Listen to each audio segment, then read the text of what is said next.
Pose with the fans. Pose with the pose with the pose with the fans. Pose with the pose with the pose with the fans. Pose with the fans.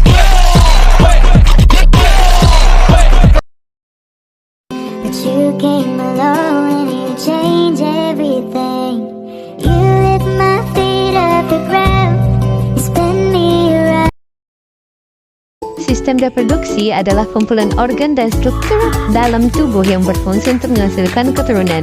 Sistem reproduksi merupakan salah satu sistem yang penting dalam tubuh karena perannya yang vital bagi kelangsungan hidup spesies. Berikut ini adalah beberapa hal yang perlu diketahui mengenai sistem reproduksi. Sistem reproduksi terdiri dari organ internal dan eksternal yang bekerja secara bersama-sama. Organ reproduksi pada pria dan wanita memiliki struktur, bentuk, dan fungsi yang berbeda. Organ reproduksi pria berfungsi untuk menghasilkan sperma dan menyalurkannya ke wanita. Organ reproduksi wanita terdiri dari labia majora, labia minora, klitoris, vagina, rahim, tuba falopi, dan ovarium. Reproduksi manusia terjadi ketika sel telur dan sperma bertemu yang umumnya terjadi dalam hubungan seksual. Proses reproduksi manusia juga melibatkan pertumbuhan dan perkembangan janin di dalam tubuh wanita selama proses kehamilan. Kesehatan reproduksi adalah kesehatan fisik, mental, dan sosial yang utuh dalam segala aspek yang berhubungan dengan sistem reproduksi. Sistem reproduksi penting bagi kelangsungan hidup manusia karena berfungsi untuk menghasilkan keturunan atau berkembang biak. Tujuan sistem reproduksi manusia adalah menghasilkan sel telur dan sperma, mengangkut dan memelihara sel-sel reproduksi, memelihara keturunan yang sedang berkembang. Menjaga kesehatan organ reproduksi juga penting untuk menjamin keberlangsungan hidup manusia dari generasi ke generasi. Perempuan dan lelaki memiliki sistem reproduksi yang berbeda, baik dari segi bentuk, fungsi, maupun struktur yang mendukungnya.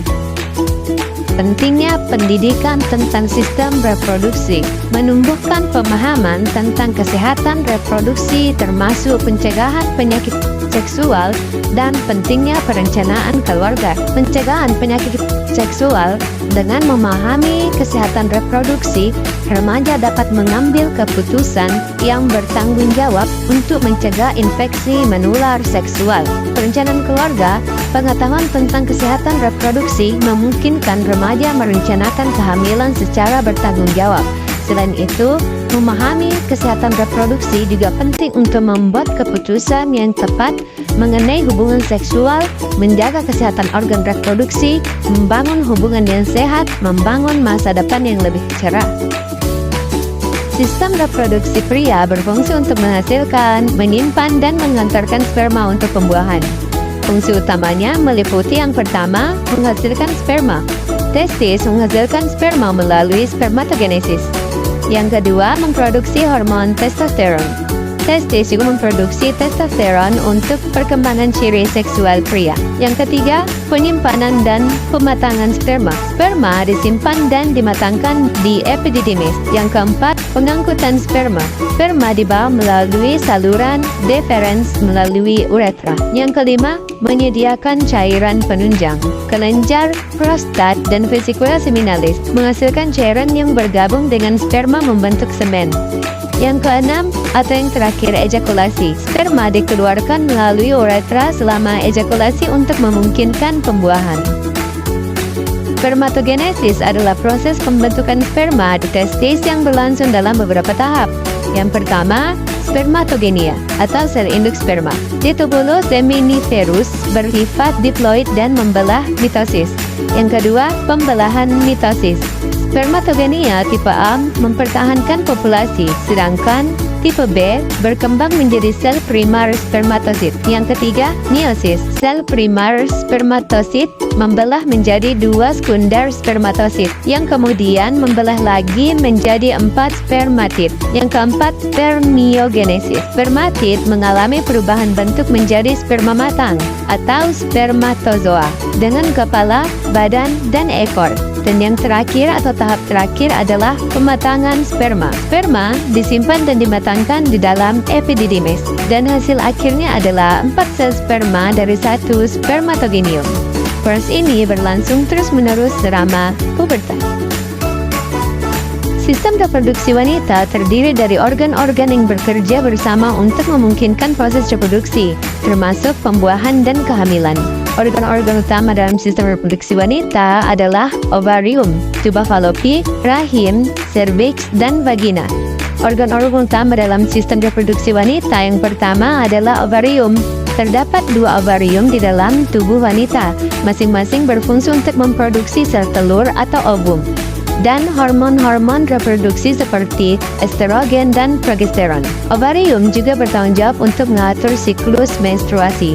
Yang kedua adalah tuba fallopi, merupakan saluran yang menghubungkan ovarium dan rahim. Disinilah biasanya terjadi pembuahan ketika sperma bertemu dengan sel telur. Yang ketiga adalah rahim atau uterus, tempat berkembangnya janin setelah pembuahan. Rahim terdiri dari dinding otot yang tebal dan berfungsi untuk menerima dan menampung hasil pembuahan hingga janin siap dilahirkan. Yang keempat adalah serviks, leher rahim yang menghubungkan rahim dengan vagina. Serviks berfungsi untuk melindungi rahim dan membantu mengalirkan sperma menuju tuba fallopi selama hubungan seksual. Dan yang kelima atau yang terakhir adalah vagina, saluran yang menghubungkan serviks dengan luar tubuh. Vagina berfungsi sebagai saluran kelahiran dan juga sebagai tempat untuk menerima sperma selama hubungan seksual. Jadi fungsi utama dari sistem reproduksi wanita adalah menghasilkan sel telur atau ovum. Setiap bulan, ovarium memproduksi sel telur yang matang melalui proses yang disebut oogenesis. Lalu ia juga menghasilkan hormon estrogen dan progesteron.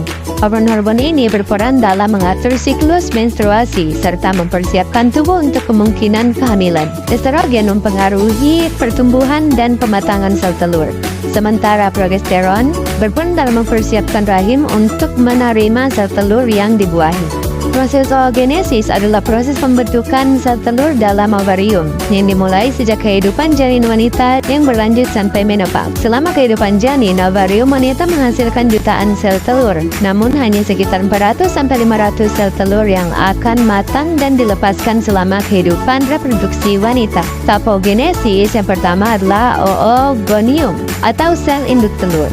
Perkembangan menjadi oosit primar pada masa janin. Pada masa pubertas, oosit primar akan mulai matang menjadi oosit sekunder selama siklus menstruasi. Oosit sekunder kemudian akan dilepaskan selama ovulasi dan siap dibuahi oleh sperma. Siklus menstruasi pada wanita sendiri terdiri dari 4 fase. Yang pertama adalah fase folikuler, hari pertama hingga hari ke-14. Hormon FSH atau follicle stimulating hormone merangsang pematangan folikel dan penebalan lapisan rahim. Yang kedua adalah ovulasi, hari ke-14. Sel telur dilepaskan dipicu oleh hormon LH. Yang ketiga adalah fase luteal, hari ke-15 hingga 28. Korpus luteum menghasilkan progesteron untuk mempersiapkan kehamilan. Yang keempat atau yang terakhir adalah menstruasi hari pertama. Jika tidak ada pembuahan, lapisan rahim akan terlepas. Siklus ini berlangsung sekitar 28 hari. Proses pembuahan sperma bertemu dengan sel telur di tuba fallopi. Nah, proses pembuahan sel sperma dan sel telur di tuba fallopi terjadi melalui beberapa tahap. Yang pertama, ovulasi.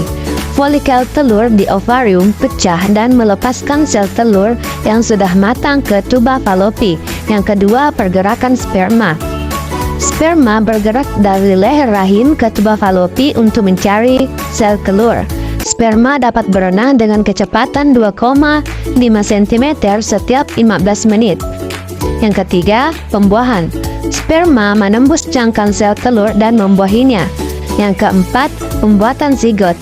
Sel telur yang telah dibuahi disebut zigot. Zigot akan bergerak ke tuba fallopi dan membelah menjadi 2 sel, kemudian 4 sel dan seterusnya. Yang kelima, perjalanan zigot ke rahim. Zigot akan bergerak menuruni tuba fallopi menuju rahim. Yang keenam, implantasi. Zigot akan menempel pada lapisan dinding rahim atau endometrium. Terakhir, jika pembuahan tidak berhasil, sel telur akan larut. Jika pembuahan berhasil, maka implantasi dapat terjadi dan kehamilan akan dimulai.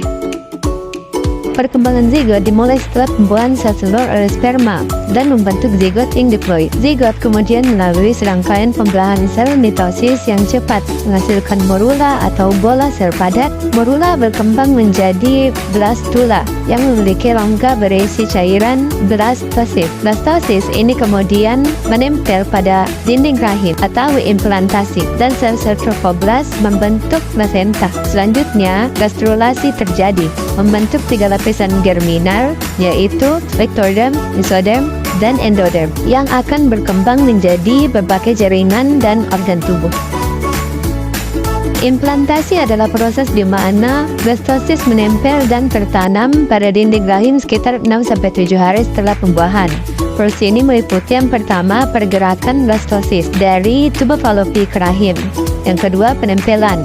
Blastosis menempel pada endometrium yang dipersiapkan hormon progesteron. Ketiga, penetrasi. Trofoblast menembus endometrium untuk menempel erat. Dan yang terakhir, membentukkan plasenta. Trofoblast berkembang menjadi plasenta yang menyediakan nutrisi dan oksigen. Jadi ada beberapa penyakit mental seksual atau PMS yang mempengaruhi sistem reproduksi. Yang pertama adalah HIV. HIV melemahkan sistem imun, meningkatkan risiko gangguan reproduksi dan kehamilan ektomorf. Yang kedua ada gonor, dapat menyebabkan infertilitas pada wanita dan masalah uretra pada pria. Yang ketiga adalah chlamydia. Chlamydia ini tanpa gejala dan bisa merusak organ reproduksi wanita dan menyebabkan kemandulan. Masalah kesuburan ini ada beberapa faktor. Yang pertama, faktor pada wanita adalah gangguan ovulasi, kelainan pada rahim atau serviks, dan penyakit menular seksual. Faktor pada pria antara lain adalah kelainan sperma, masalah ejakulasi, dan gangguan hormonal. Solusi dari masalah kesuburan ini adalah yang pertama, perubahan gaya hidup dengan berhenti merokok, kurangi alkohol, dan jaga berat badan. Yang kedua adalah obat-obatan. Obat penyubur untuk merangsang ovulasi. Yang ketiga, operasi. Perbaiki kelainan organ reproduksi. Yang keempat, inseminasi. Inseminasi adalah penyuntikan sperma ke rahim. Dan yang terakhir adalah bayi tabung. Perubahan sel telur di laboratorium. Jadi, penting untuk kita menjaga kesehatan sistem reproduksi. Karena untuk kesuburan, mencegah penyakit, mendukung kesehatan seksual, mengurangi stres, dan mencegah komplikasi kehamilan serta kanker. Untuk itu, perlu menjaga kebersihan, pola makan sehat, olahraga, perilaku seksual aman, dan pemeriksaan rutin. Jadi penting untuk kita mengambil pendidikan mengenai seks yang sehat untuk mendapatkan informasi akurat tentang seksualitas, persetujuan, pencegahan IMS atau infeksi menular seksual, kontrasepsi, dan hubungan sehat. Tujuannya untuk membantu individu membuat keputusan yang bijak, menghargai diri dan orang lain, serta mengatasi stigma terkait seksualitas. Pendidikan ini dilakukan secara terbuka dan melibatkan sekolah serta orang tua.